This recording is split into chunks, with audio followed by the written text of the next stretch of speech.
Hey team, we're gonna watch Kat Monaco's version of mini lesson I Do, We Do, You Do as an exemplar that we can all learn from. Her learning target was having recognizable characteristics between the author and the text that they write. Have them down on your paper in 3, and 2, and in 1. Thank you, Victoria. Thanks, Myron. Thank you, Desmond. So on Tuesday, we were talking about Patricia Polacco books and how they have similar features in them, like the characters and the topics and the illustrations. So today we're going to continue talking about that, but we're going to be looking at a different author and talking about how you can usually find out or figure out who the author or illustrator is just by looking at the books, because a lot of times they have very similar characteristics. Okay, notice how she introduced the learning target to them. It's also written on the anchor chart. It's also written in her I can statements, so the kids know what they're Today learning. I'm going to read you a story from Janelle Cannon called Prick Wing. Prick Wing. So I have a picture. You don't need that right now. That's just for when we take notes in a little bit.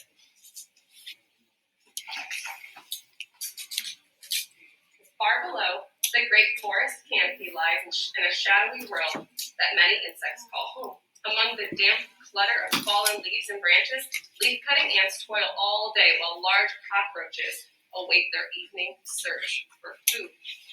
One cockroach had looked like all the others until a close call with a hungry toad. In his wild escape from the toad's sticky tongue, he had twisted one of his fine, long wings. Since then, everyone called him Prickling. I'm going to stop here, and I'm going to show you guys. Notice as she does that she has post-it notes on each page that she's going to choose to stop at, so she clearly put thought in beforehand. Most of them are in regards to the learning target. Some of them are comprehension questions, but they're targeted comprehension questions for previous learning targets that she taught in previous weeks. Guys, what I'm noticing about Janelle Cannon as an author. Okay, so this is the I do part to show you how to use this strategy. So cockroaches kind of scare me. When I see them, I think they're kind of gross, right? You see them like skittering across the floor. And then I think about this. She wrote a story about a cockroach, but the other books that I read about her, by her, she also wrote a book about bats. And she also wrote a book about snakes. Exactly. So I'm noticing that Janelle Cannon writes a lot of books about animals who are typically feared by humans, right? Animals that we usually don't like and don't think of having as pets or something like that. So the topics of her books are usually animals who are feared by humans. So you can see that on your notes. I'll move this down so you can see it, but I already wrote it for you. Okay.